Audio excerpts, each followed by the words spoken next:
Welcome back. I'm currently on my way to look at and potentially buy some EQ or Engine Quest Vortec cylinder heads.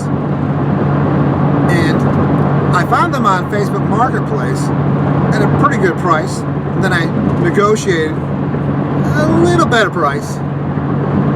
So, I think this is a good move. I don't really need them, but for content wise, and I think I can make a little extra money on them if I assemble them with parts I already have. Maybe touch them up a little bit, put a little bit of work into them. So we'll see. Anyways, next clip, hopefully I'll have them in my possession. See you there. Score. Mission accomplished. I've acquired 2 EQ cylinder heads. Now I forgot to mention my earlier clip. These are both, well, they're both. I'd hope they both are. They're iron heads, and they're also bare heads. And I believe that's the reason the seller had a little bit of trouble selling them. Kind of a narrow market. Most people who buy Vortec heads are going to go, I'm just going to buy the GM used heads. But for me, that's a plus, because I got all the parts to assemble them. I tweak them a little too, and that'd be great. So, all I have to do is drive 2 hours home, well, after I gas up, and then, I'll check them out and make some clips when I get a chance. All right, I just cut the guy's labels off so I wouldn't accidentally share his information. And it's time to open up these heads and fully inspect them, because when I bought them, I just looked them over real quick. But before we start, full disclosure, it's been 2 months. And I would have liked to have got to them sooner, but life has a way of changing your plans sometimes.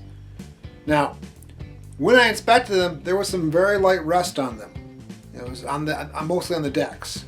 But I checked all the seats and they were all good. Still, it's been 2 months. They've been sitting here on my bench, and I haven't had time to clean them up and rust prevented them. So, we'll see. And of course, let's go over the basic specs. 170cc intake port, 67cc exhaust port, and 64cc chambers. 194 intake valve and 1.5 exhaust valve. Head weighs 51 pounds, a bit lighter than some aftermarket cast iron heads I've weighed. The link for this PDF file will be in the description with these specs and other things like torque specs, gasket recommendations, or other parts. Almost forgot, here's the part number. EQ CH350C.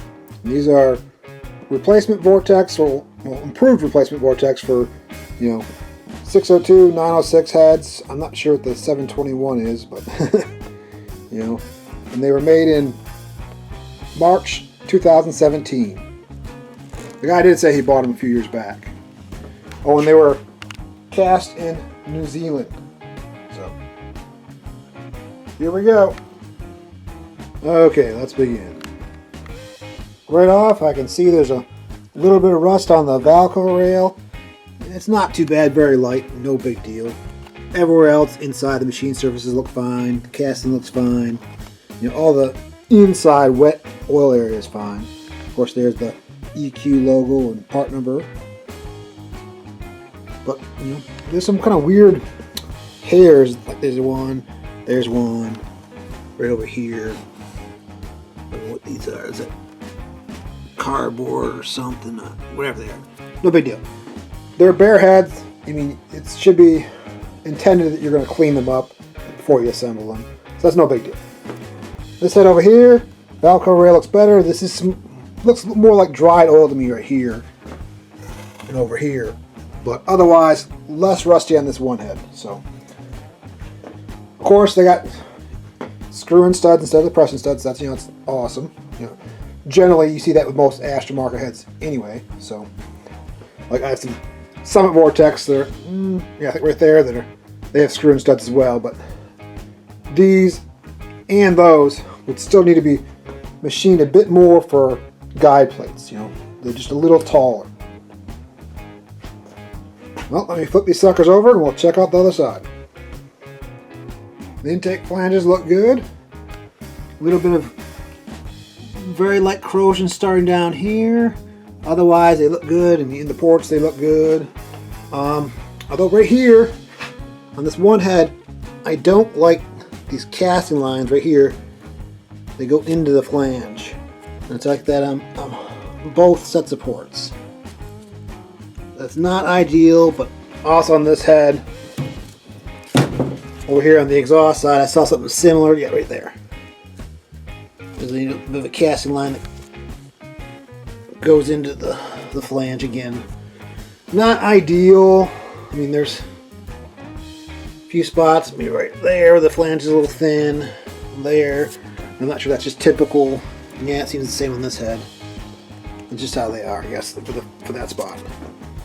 But those casting lines, I don't like them, but I don't think there'll be a problem.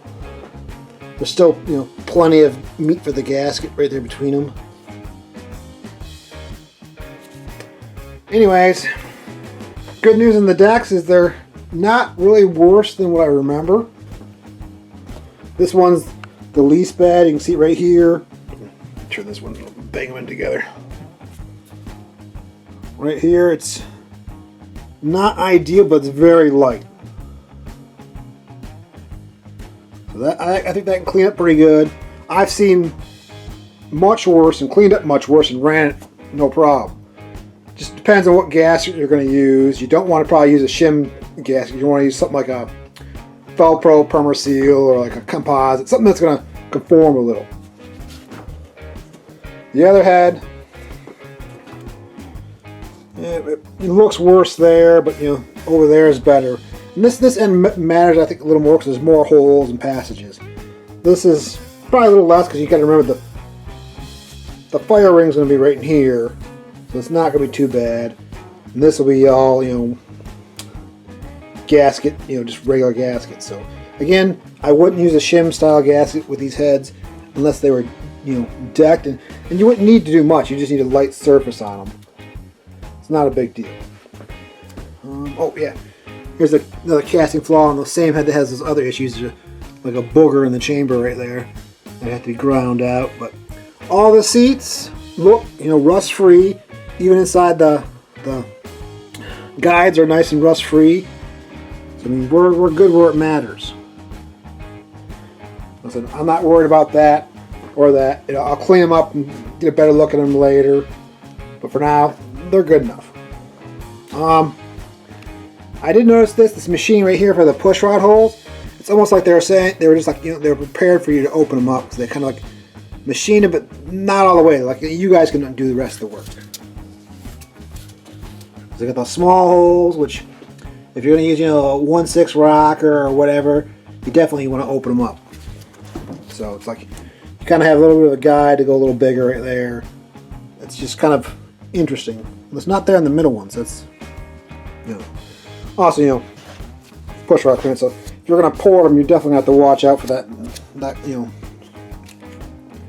meat they took out there. You want to break through. So we just got to do our, you know, basic checks. You know, I'll clean them up. We'll check the flatness of the decks and move on to the other checks. Okay, let's get these heads all cleaned up. Relax, I'm just kidding. It's not gonna touch the head.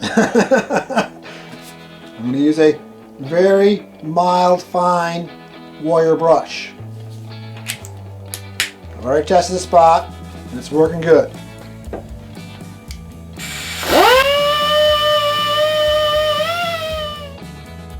Here's a good example. You can see all this mild surface rust, and right here, this kind of looks like rust, but this is really dried oil. Because when I clean it up, which you'll see here in a second,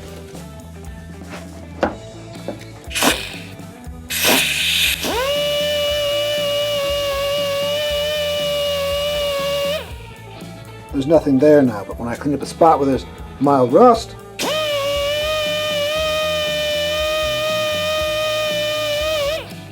you're still going to see like shadowing, staining of the metal. Dried oil, nothing. Mild surface rust, there's like a surface blemish or stain that's left behind. This head's all cleaned up and rust free. A few more spots over here, like some speckled stuff here and there, but again, it was just light rust. There was no pitting or nothing. And you can see right here with some of the worst shadowing, right here in the center. Let me get this light a little bit different angle. Let me get the right angle to see it. It's hard to see, but there's shadowing right through here. Yep, right there at the right angle. And you can't feel any of that. I mean, there's a spot over here that I didn't do. This was already on the head from manufacturing or whatever, and you can barely kind of maybe catch a little part of it with your nail. Kind of ran this end right here a little bit, but that's fine too, I think. I mean, I wouldn't use a shim gasket or even probably an MLS gasket. I use something like composite, something that'll conform, and you use a little bit of copper spray probably. I mean, if this was a super high-end build, you'd have it polished out, but for most stuff, this is good. And the other head's deck is cleaned up. Again, there's going to be plenty of shadowing where there was, the rust spots were.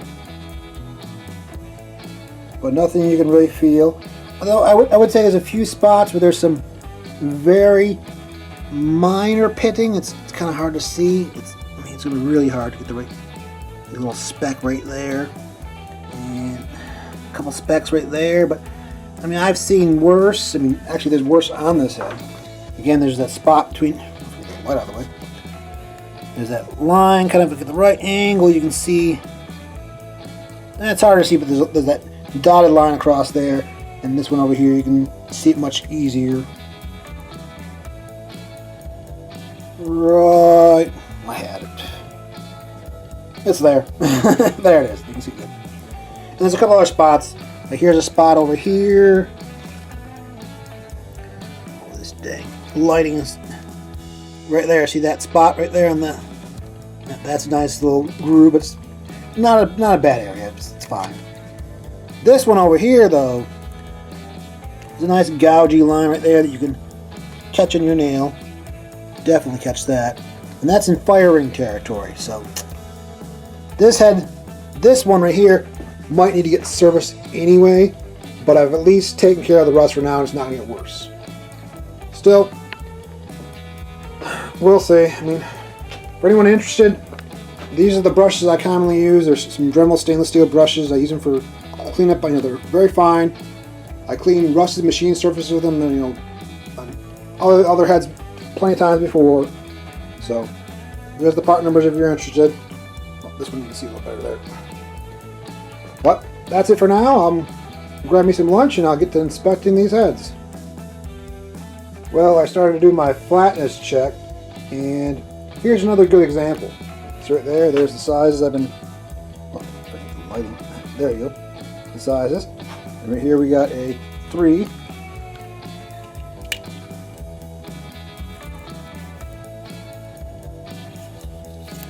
Now, at first you can think, well, this head is not flat, but really the issue is, it's really hard to see this, the whole edge is not deburred. So I need to deburr this edge, and then I'll get a actual reading. I'm just going to use this little needle file. It's not a really heavy duty job, just a light deburr, just along the edge.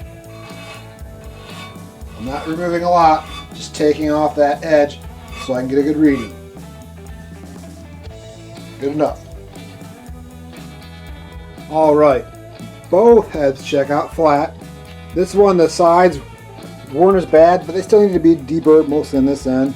This one was much better, so I don't know if that was just a quality control issue or whatnot. I mean, I did notice earlier the bolt holes have really nice chamfer, not the coolant ports obviously, but all the bolt holes, and some of I guess these are smaller coolant holes, have nice chamfers on them. And actually that's an oil hole.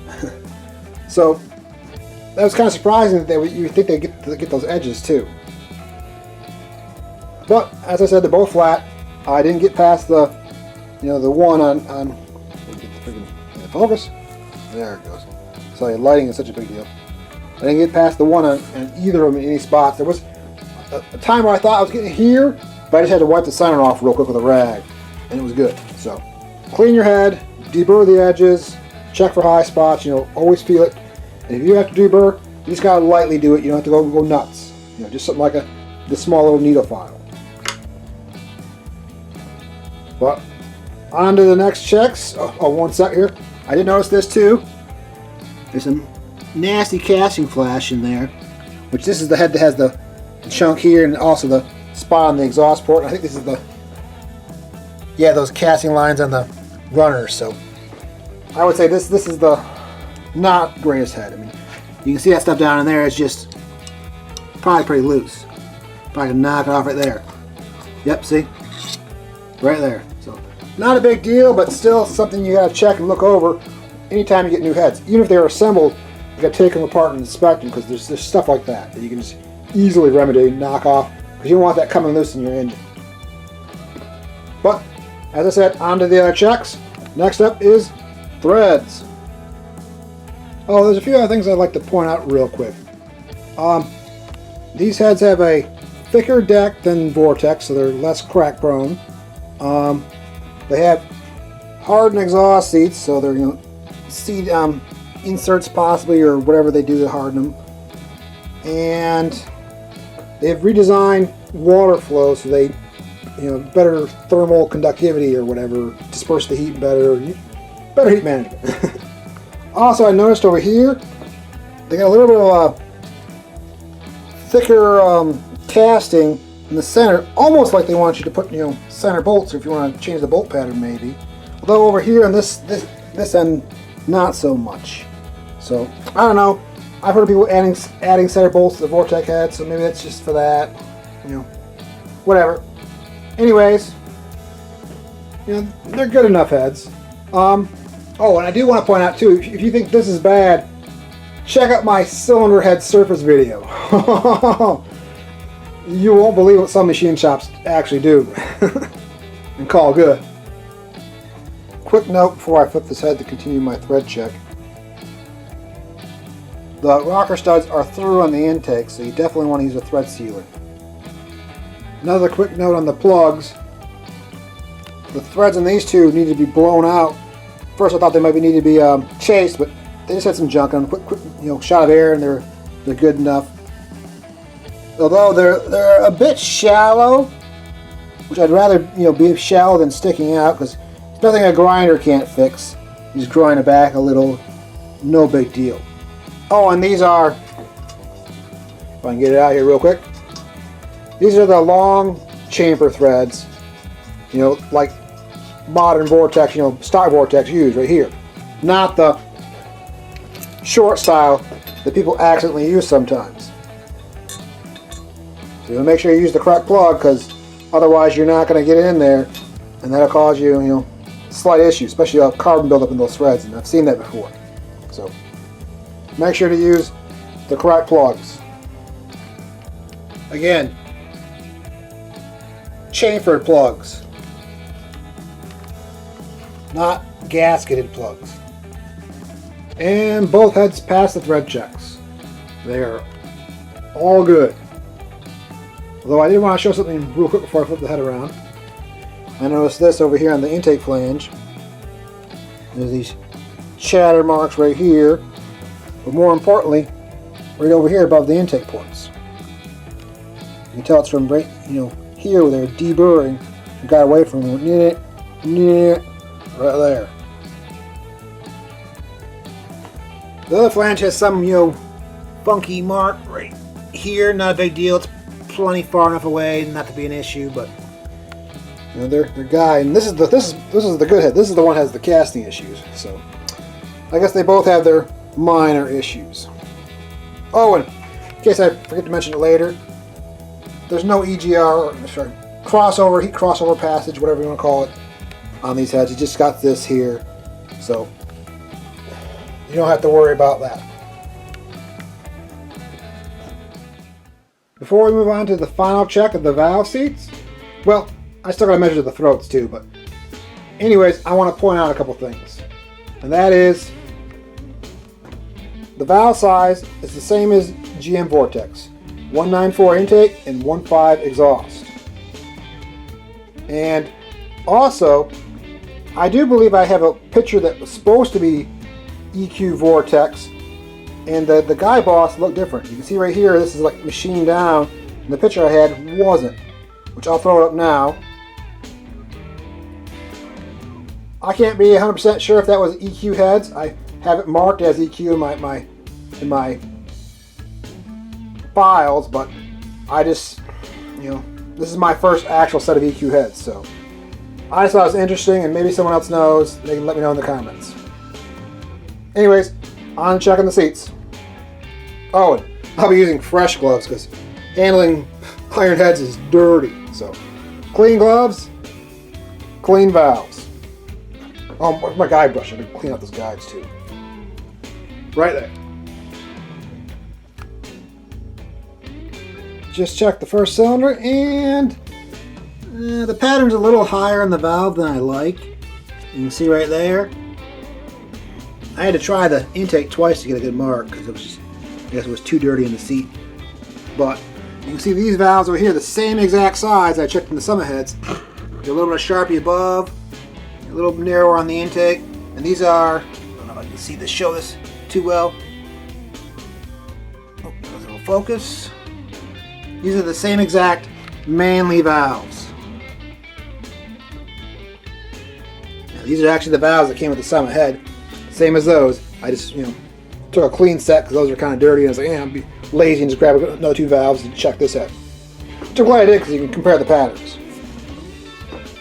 I mean, it's not bad. It's still, plenty of contact on either, but I like a little more centered, I guess, but that'll work fine. Also, you can see this line right there. These are exhaust seat inserts. There's a better one over here.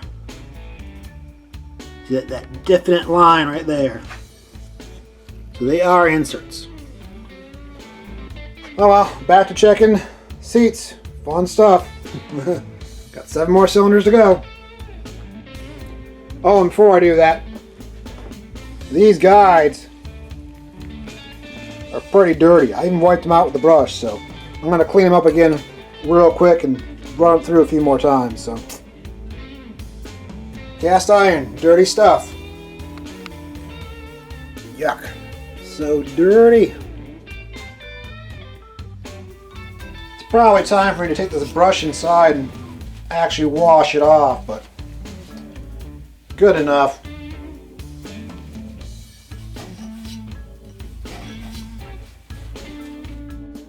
Alright, the seats check out good on both heads.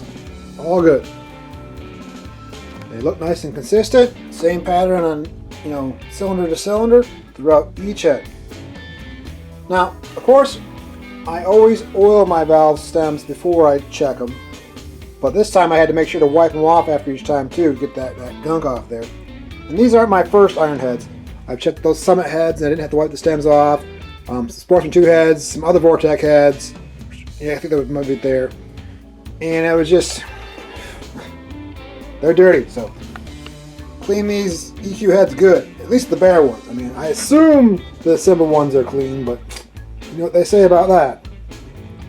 Anyways, next we're on to checking the throats. All done measuring the throats. And looks like we got about 87-ish for the intakes, and I say ish because a lot of throats are kind of ovalish sometimes, like the difference between the width and the height. And these are a little more than I normally see, so I just kind of averaged it ish, but it's close to 87-ish. The exhaust definitely were more round, and they're kind of low at 82%. So. I mean, I'd probably open them up, depending on the use. I mean, I do want to say that these exhaust ports flow lower, the low side, so they could definitely use work in the exhaust port area in general. Now, I also want to point out just the overall throat and bowl area. Like I always like to talk, just feel it out. The intakes feel really good. And there's a few spots that need to be blended, here and there, but not much. I mean, minimal work. Now, as for the exhaust, most of them aren't too bad. Like you can see a little bit of the cloth caught on those when I cleaned them, so they are sharp and will definitely need a little bit of blending. Most of them aren't bad at all. A little bit of overhang, light blending, no big deal. All on this head. Now the other head's a different story. All the other cylinders are good except for this last one right down here.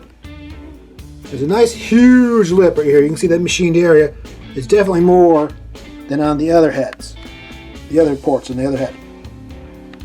There's a nice chunk there, big old lip is going to have to be worked down. And when you feel the other side, huge overhang on the insert. So that's going to have to be also blended pretty good. Not so much on the back side. Well, I guess, there's a little bit right there too. More on the sides, not so much the short side. The short side feels pretty decent, but generally the back side and the sides don't feel as bad as this one. So this one's definitely got core shift on this exhaust port. And I mean, it can be fixed. It just takes time, and that's how heads are. There's always going to be a little bit of inconsistencies, cylinder to cylinder, but overall they're pretty good. I think I'm gonna get cleaned up, reposition the heads one more time, because I want to point out a few more things, and then we'll wrap this video up. All right, the last few things I want to go over on these heads, they're just some minor things I noticed while I was inspecting them. For example, each head has the part number engraved. You can see it right there. And also, I'm not sure why, but they recessed these bolt holes on either ends of the heads, quite deep. I mean, a decent amount. So, I mean, you're going to need, have a bit of unused thread. I'm not sure why, but it's like that on both ends of the head. Just interesting. And lastly, there's this boss right here. You see it's by the center, coolant. So you can, I'm assuming that's for if you want to tap and thread it to have a coolant port between the two exhaust ports. That's common, I guess, on roundy round or circle track stuff, endurance type situations. I have other heads that have the boss similar. I think of the dark new version of the SHP, and I've seen it in other heads, and some people do it even if there is no boss. But they give you the extra meat so you can do it right and not have to risk cracking it or messing up the head or whatever. So that's a cool feature. Otherwise, I think these are good heads. I mean, all heads have their minor issues. These check out pretty good. I mean, they're better than GM because they have a little bit larger runner, thicker decks, of course. They're a little bit heavier, and screw-in studs right from the go. So saves you a little bit of time and better quality. Although these ones, like I said, they had their minor issues, and maybe I'll use them, maybe I'll sell them. We'll see. I think I might do a comparison because I actually have other Vortec heads and other videos that I need to wrap up. So we'll see. But for now, let me know what you think on these heads. Thanks for watching. Thanks for subscribing. I hope you found this helpful or interesting at least. And keep it real.